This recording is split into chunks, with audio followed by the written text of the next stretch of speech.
you're looking for a scrap fabric project that is great for gifts, this is the project for you. Let's make coffee cup coasters. How cute is that? Okay, so the first thing that you're going to do is I provided a pattern. If you need the pattern, the link to it is either in the description or in the comments, depending upon what platform you're watching this on. For this project, what you're going to need is 2 pieces of fabric. It can be the same, it can be different, doesn't matter. Make it at least 6 by 6. 6 inches by 6 inches. That way you have enough room to actually put the pattern on there and trace it around. And you're going to need a piece of batting. If you don't have any batting, if you have like fleece fabric, that works great. This just gives it a little bit more cushion, and especially if you put like a drink on your cup holder, if it's hot, it just protects the surface below it. And if it's a cold drink that sweats, it will soak up a little bit of that moisture. That's why I recommend putting the batting in the middle. First thing you're going to do, put down the piece of batting, put down 1 piece of fabric, pretty side up. So this is the back side, this is the pretty side. Then the next piece, you're going to take it and you're going to put it pretty side to pretty side like this. And this is because this pattern is not uniform, and you want to make sure that when you actually put it together, it lines up and you have pretty side fabric on the outside when you're completely done. You're going to place the pattern directly onto the fabric. And if you notice this pattern that I'm using, like I said, if you need this pattern, it's going to be in the description or in the comments, depending upon where you're watching it. But you'll see there's lines and stuff like this on here. Those we'll use after the fact. It's just to give you a visual idea of what to do. You're only going to need to cut out around the immediate edge of it. And it tells you on here that you're going to need 2 pieces of fabric and the batting. So place it down, put some type of a weight on it. I like to use oversized washers, and then trace out the pattern. I'm using a dark marker just so you can see it on the video, but I do recommend using any of the traditional fabric marking devices, whether it is like a Frixion pen, a waterproof pen, or Taylor's chalk, just so it doesn't seep through on your fabric. But again, like I said, I'm using a dark marker just so you can see it in the video. So now I've got it traced out and I'm going to cut it out. You are going to cut through all 3 layers at the same time, okay? If you feel more comfortable, you can put clips around it to keep the 3 pieces together, or you can just start cutting. I do prefer the scissors that are shaped like this because it's easier to come in and hold down the fabric, keeping everything together, and be able to cut it. And it's okay to, you don't have to do one continuous cut. You can cut and turn.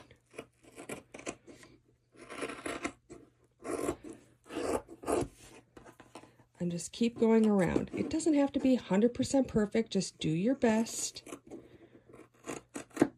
And then cut all the way around. Make sure you're getting through all 3 layers. And then you'll have the pieces that you need.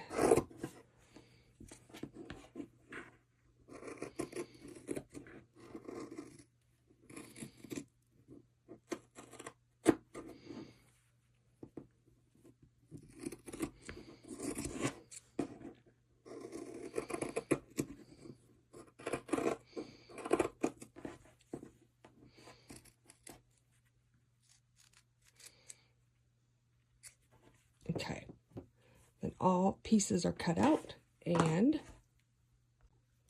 next you are going to want to clip all the way around this. And yes, I have the batting down on the bottom. I'm going to do it all the way around, and I am going to mark a start and a stop spot just so I remember to leave an opening so that we can turn this the right way out when we are done sewing. But I'm just going to put clips all the way around. And then I'm going to take this over to the sewing machine and we are going to sew all the way around the edges. Now I'm over at the sewing machine and I have my start and stop lines. I'm not going to sew between these lines. I'm going to line it up so I'm starting at that first line, and I want to do about a quarter inch seam allowance. So I'm going to move my needle so that it's in the middle. right here. Let's zoom in. So for me, it goes along this middle line, and I'm going to keep that so the edge of the fabric is here, and I'm going to go all the way around, and I'm going to do a back stitch here at the beginning. Okay, I'm going to do a back stitch here, and just take your time, because you know you do have to move it around curves, and if you get to like more 90-degree angles, curves, it's okay to lift the presser foot and move it along. But this is also one of those projects where you can have a lot of fun. You have so much creative freedom. Your thread doesn't have to match. If you want to do like a cool accent thread color, I highly recommend doing that. Now granted, this first stitch, because this is going to be on the inside, you're not going to see this one, but on the front side, when we flip it the other way, there's going to be some accent stitching that you're going to do. That's where you can have a lot of fun with it and just experiment. It's a great project to like try out different stitches, try out different lengths, you know, actually play with your machine, make something fun, but start experimenting and just getting creative with your stitching. Just carefully, slowly go all the way around.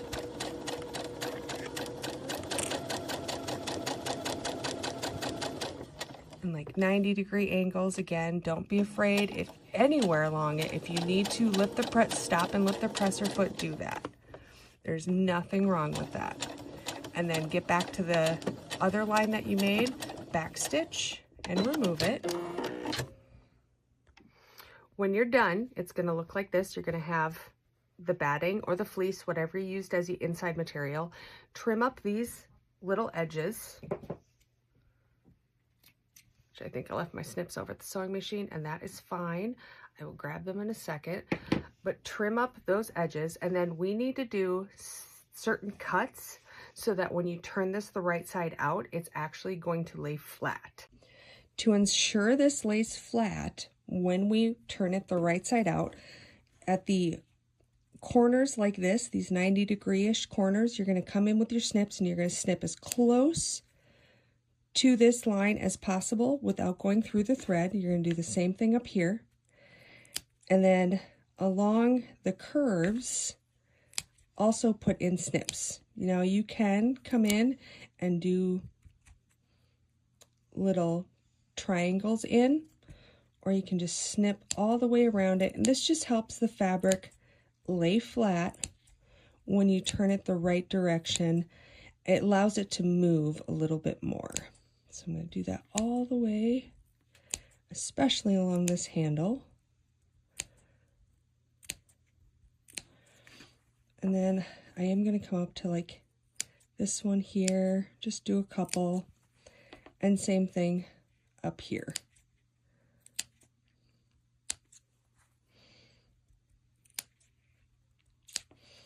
Okay, so then I have the snips in place, and now we're going to turn it the right side out. When it comes to turning it the right side out, what you need to do is you need to get between the two pieces of fabric, not the batting, the fabric.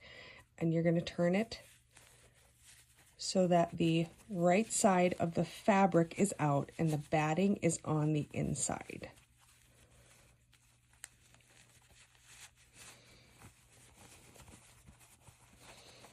And just maneuver it around. Start pushing it all the way out. You can use your finger, or you can use a dowel or a pen.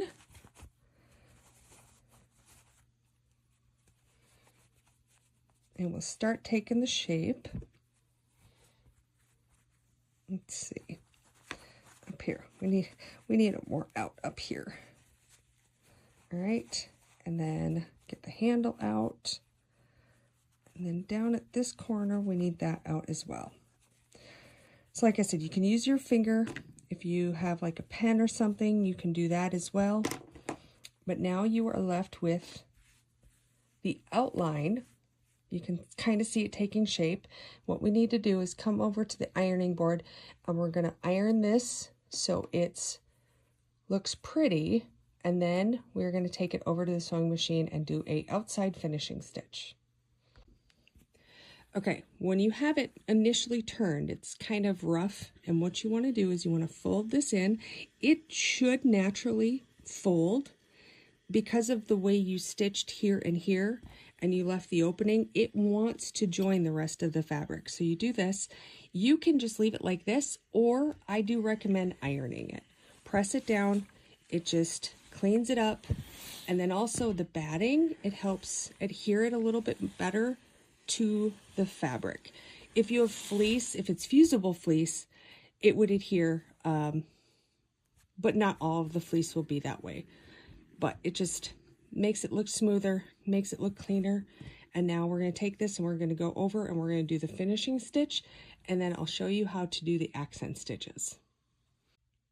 Okay, there's no specific spot where you need to start, but I would recommend getting it as close to this edge as possible. So drop down your presser foot so you have it as close to the edge where you're going to stay on and the stitch isn't going to come off, and you're going to stitch all the way around and ensure that you close up that hole at the bottom. And again, this is a spot where you can play. If you want to do a thread that like is super contrasting, give it a pop of color, you can absolutely do that. If you want to do like a zigzag stitch, this would be a great spot to try out a zigzag stitch. Just have fun with it. Make these your own, make them 100% unique and original, and have fun with it.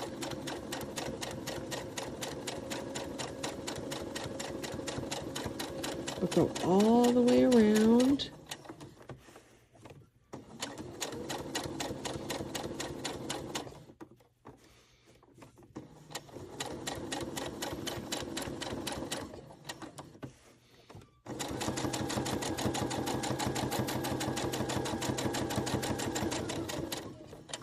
And almost back to the beginning. Go down. I'm going to do one little back stitch where I started and then remove that. When you have it done, trim up these threads, and then this is where the lines on the pattern, it's for guide. Okay, so there's this line here, and then there's this line right here. It's to tell you where, if you want to make it really look like a coffee cup, where to stitch those lines. So I would recommend using some type of erasable fabric specific pen if you want to draw it on there and draw the details that you want to do. So drawing on the details allows you to have a guide on exactly where you want to stitch. But if you want to just freehand it, you can absolutely do that. I'm using a Friction pen so that once I'm done stitching, I can come back and go over it with an iron and remove it. And then like this line here, I'm just going to draw this on as well. And now this is where you can really play. So let's say I want to do like this one. I did a heart. If I want to do that again, I can draw on a heart. If I want to add letters, you can absolutely like do letters. E plus S for my husband and I. Okay, and now I have lines that I can take over to the sewing machine and I can follow those lines.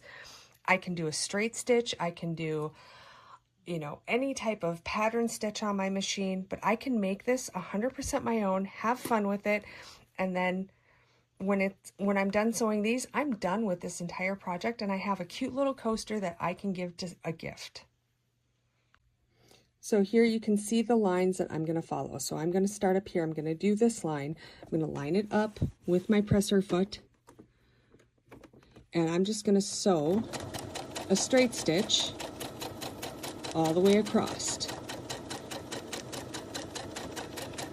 And now it gives the illusion that there is the top to a coffee mug. And now if I want to do the letters, some of these, it's got to be a little bit more patient with letters, but you can do it. Follow it down. go up. I'm going to do all the way.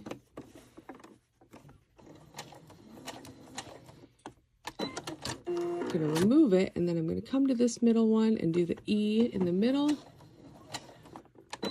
But if you look, once I trim up these, I have the letter E. I'm going to do the plus sign.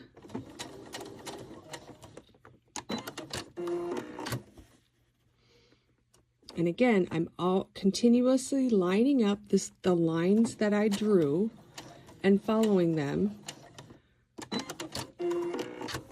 to stitch what I want to make. Now the S is a little bit more tricky because there's curves, but you can do it. I have faith you can. Just patience.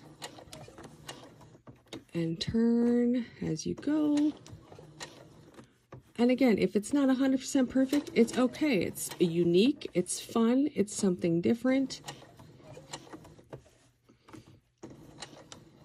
And whoever you give it to will absolutely love it. So now I have the letters done, and now I'm going to do this heart.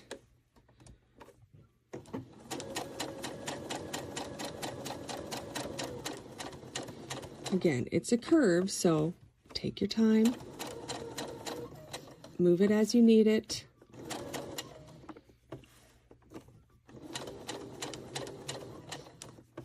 And you can do this, you can do any shape. Do you want to do a star? Do you want to do a circle? Do you just want to do swirls? Have fun with it. And then I'm going to do the handle, trim it up, and I am done.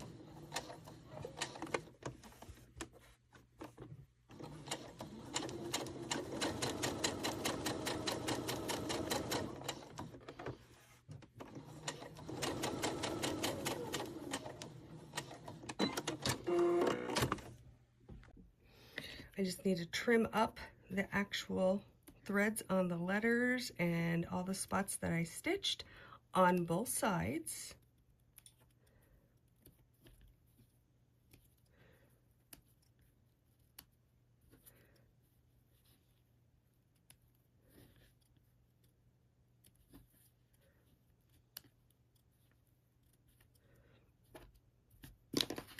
Flip it over, do the same over here. Oh, we have a little bit of bunching there. Okay.